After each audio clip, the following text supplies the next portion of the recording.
rotational motion.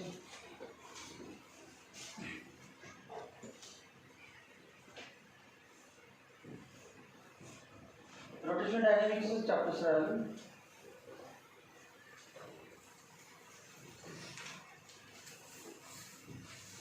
या chapter मध्ये आतापर्यंत झालेलं काय झालं, एकतर फॉर्म्युला पाठ असतात ना, आता बॉडी झाले पण एकतर पाठ असते. ज्याला काही चॅप्टर नाव माहिती त्यांना पण एकतर कमी पाठ असेल.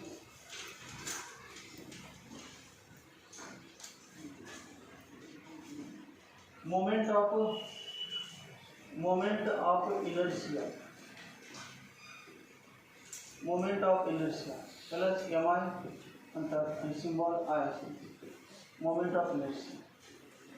इनर्शिया म्हणजे inertia of a body, tendency of a body to remain in its state of rest. कुठल्याही बॉडीची to remain its state of rest. State of rest म्हणजे काय, झिरो वेलाची असेल, ॲट रेस्ट असेल तर ॲट रेस्ट राहण्याची टेंडन्सी. किंवा tendency of a body to move with uniform velocity unless it is acted upon by external unbalanced force. म्हणजे एखादी बॉडी ॲट रेस्ट असेल तर ॲट रेस्टच राहणार, किंवा एखादी बॉडी युनिफॉर्म मोशनमध्ये असेल तर त्याच मोशनमध्ये राहणार. ही जी टेंडन्सी आहे त्या बॉडीची नॅचरल टेंडन्सी, त्या टेंडन्सीचं नाव काय, इनर्शिया. या ठिकाणी मोमेंट ऑफ इनर्शिया. फरक काय, इनर्शियाची definition, tendency of a body to remain in state of rest or state of uniform motion in straight line. या चॅप्टरमध्ये स्ट्रेट लाईन आहे, रोटेशनल आहे. मग रोटेशनल शिफ्ट झाले मग मोमेंट शिफ्ट आहे बॅक ट्रेंड. मग मोमेंट ऑफ इनर्शियाची डेफिनेशन बघा. The tendency of a body to remain in its state of rest or state of uniform rotational motion or state of uniform rotational motion is called a moment of inertia. Moment of inertia कशावर अवलंबून सांगावं. एखादी body जागेवर हलणार का नाही, मग सजीव नाही निर्जीव, सजीव आपोआप उठते. मग एखादी बॉडी जागेवर हलणार का नाही ते कशावर अवलंबून आहे, म्हणजे मासवरती. जितकं मास जास्त तेवढं जास्त फोर्स लावावा लागतो. म्हणजे त्याची inertia of a body depends upon its mass. पण या चॅप्टरमध्ये काय, एखादा फॅन आहे, आपण फॅन रोटेट करायचं, बंद पडलेला फॅन फिरून झाला, स्विच ऑन करून येऊ, बंद पडलेला फिरवायचा. मग तो फॅन फिरवण्यासाठी किती टॉर्क लावावा लागेल कशावर अवलंबून आहे. टॉर्क म्हणजे काय, किती फोर्स लावावा लागतील, 2 फोर्स लावावा लागतील फिरण्यासाठी. कशावरती, त्या फॅनच्या मासवरती. मास तर आहेच, मासवरती डिपेंड आहेच. अजून काय का,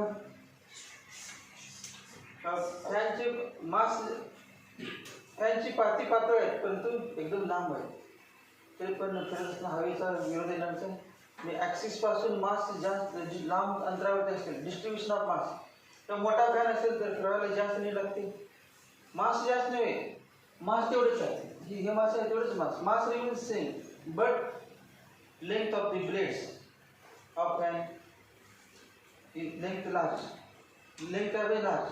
मग तेव्हा त्याला फिरवायला जास्त आपली एनर्जी कशी होते, टॉर्क जास्त लावा. Depends upon distribution of mass, distribution of mass about given axis of rotation, about given axis of rotation. Distribution of mass about given axis of rotation. तिसरं अजून एक आहे तिसरं, ॲक्सिस ऑफ रोटेशन.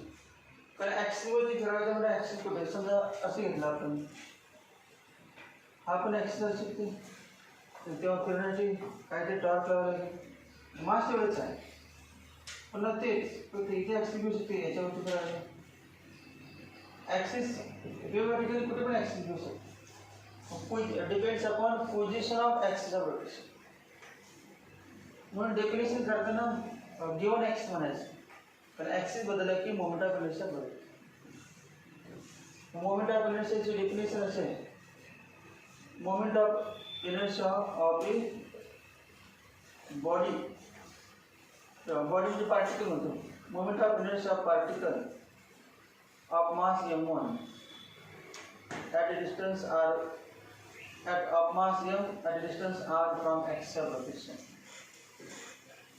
स्ट्रिंग आहे परंतु string massless असेल. हा दोरा आहे ना, दोऱ्याला मास नसण्याचं, मासलेस स्ट्रिंग. मग त्याचा फॉर्म्युला I इक्वल टू आठवा सगळ्यांनी अभ्यास केला असेल.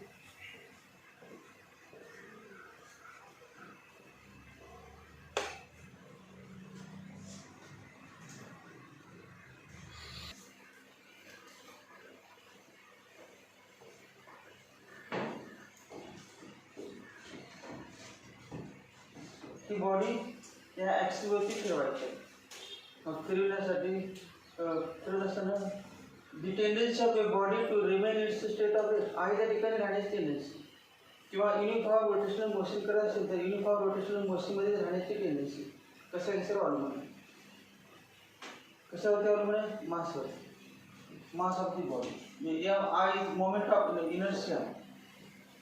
Moment of inertia is direct equal to mass. Greater the mass greater the inertia.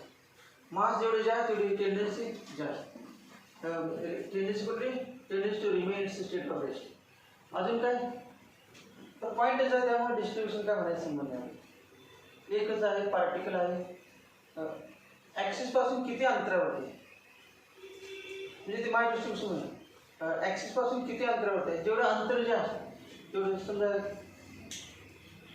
तिथून 1 मीटरवरती दोऱ्याला दगड बांधलेला आहे, समजा 2 मीटरवरती, थोडी जास्त एनर्जी लागली ना, जेव्हा टॉर्क जास्त लागणार फिरवायला, मग टेंडन्सी जागेवर हलवायला जास्त फिरायला गेला आहे, जागेवर हलवायचं जास्त टॉर्क पाहिजे. म्हणजे फॉर्म्युला असा आहे, M I proportional R square. Experimental objection असंच काय experimental formula. Moment of inertia of a body about a given axis of rotation is directly proportional to its mass and directly equal to square of its distance from axis of rotation. मग दोन्ही combine केले, M I proportional M R square. M M cancel झाले. Therefore M आयचे म्हणजे I म्हणतो, I proportional M R square. Therefore I equal to K into M R square. तर K equal to K1 असतो M R square. Formula काय आहे? M R square. Moment of इनर्शियाचा formula. इनर्शियाचा काय फॉर्म्युला असतो? इनर्शिया म्हणजे मास. मासवरती depend. Mass is measure of inertia. I equal to M R. मग एखादी बॉडी असेल आणि भरपूर पार्टिकल असतील, किंवा particle M1 M2 M3 dot M आणि हा ॲक्सिस आहे, आणि या ॲक्सिसवरती बॉडी फिरवली. ॲक्सिस असते, मार्कर म्हणजे ॲक्सिस, आणि ॲक्सिसवरती बॉडी फिरवली. प्रत्येकाचं याचं मास M1 आहे, डिस्टन्स R1, मास M2, डिस्टन्स R2, मास Mn, डिस्टन्स Rn. मग त्या सगळ्यांची बेस करायला ना फॉर्म्युला काय ना, आय इक्वल टू पहिल्या पार्टिकल सांगा तो फॉर्म्युला M1 R1 स्क्वेअर. दुसऱ्या पार्टिकलचं M2 R2 स्क्वेअर. तिसऱ्या शेवटच्या पार्टिकलचं Mn Rn square. Mn Rn square. Therefore I equal to sigma Mi Ri square. I equal to 1 to m. मग SI सांगा. SI unit of moment of inertia. SI unit kg, त्याचं unit kg mass आणि R चं metre square. CGS unit gram centimetre square.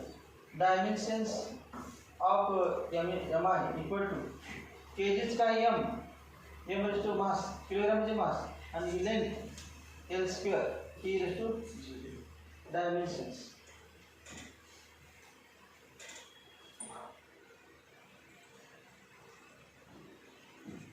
मास discrete mass असेल तरी mass distribution is discrete. Discrete म्हणजे काय? पहिला पार्टिकल, दुसरा पार्टिकल, तिसरा पार्टिकल, सेपरेट सेपरेट, प्रत्येकाचं मास वेगवेगळं आणि वळता येत असेल तर हा formula. If mass distribution is continuous, instead of summation we use integration. तर इंटिग्रेशन घ्यायचं, तेव्हा काय करायचं? I equal to integration MI square, प्रत्येकाचं मास R स्क्वेअर घ्या. सगळ्यांचं मास सेम समजायचं आणि एकमेकाला चिपकून असायचं.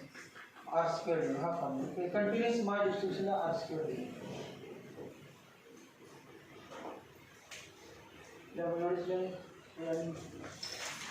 ठीक आहे, चालतं.